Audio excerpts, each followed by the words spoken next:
The Domaine Drouhin, Oregon site was selected for its remarkable similarity in climate, latitude, and aspect to the legendary vineyards of Burgundy, where the parent company, Maison Joseph Drouhin, is located.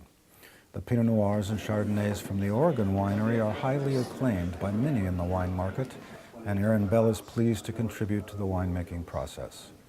When the wine company hosted its own Oregon Pinot Camp, Arron represented the philosophies and experiences of Domaine Drouhin, where he has worked since 2002.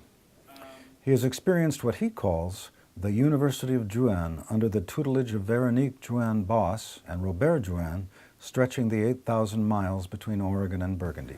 It's been a fun journey. I love who I work for. They're amazing people, and as I said, like almost 90 years of winemaking experience between Robert Drouhin and Véronique Drouhin. So I've got pretty good mentors with Pinot Noir and Chardonnay, which is nice. 4 generations of the Drouhin family have worked the vineyards in Burgundy, learning through time every nuance of every plot of land. What is the main challenge for the relatively young counterpart in Oregon?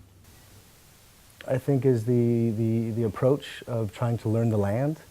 You know, a lot of people ask, well, why aren't you guys doing a single vineyard wine at this point? Why aren't you doing, why aren't you doing that block and that block and that block separately? And we've always done barrel blends because from the Burgundian standpoint it's about the place, it's about terroir, and we haven't really learned that yet. We're learning it. Every year is different, and each of the parcels of land that we grow grapes, whether it's organically or I say conventionally, but non-organically, we're learning the personalities of those places.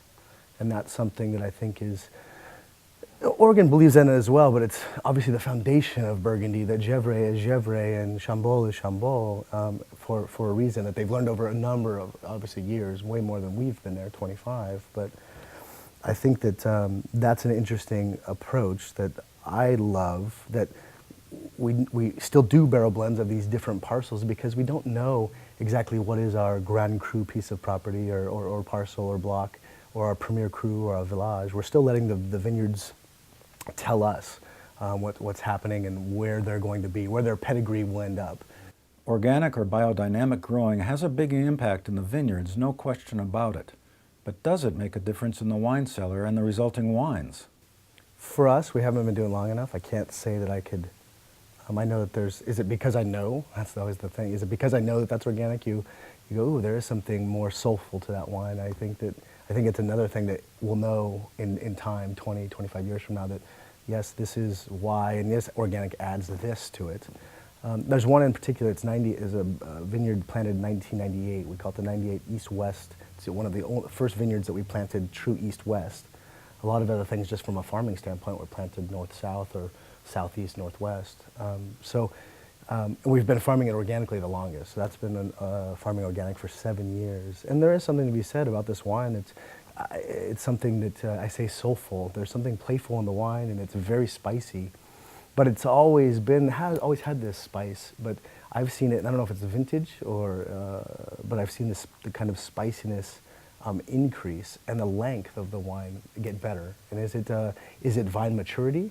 Is it organic? Is it a combination of the two? It's a very complicated question to answer. Really, do you know what it is?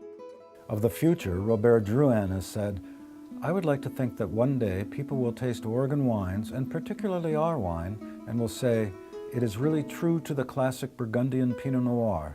Not a Côte de Beaune, not a Côte de Nuit, but uniquely Oregon."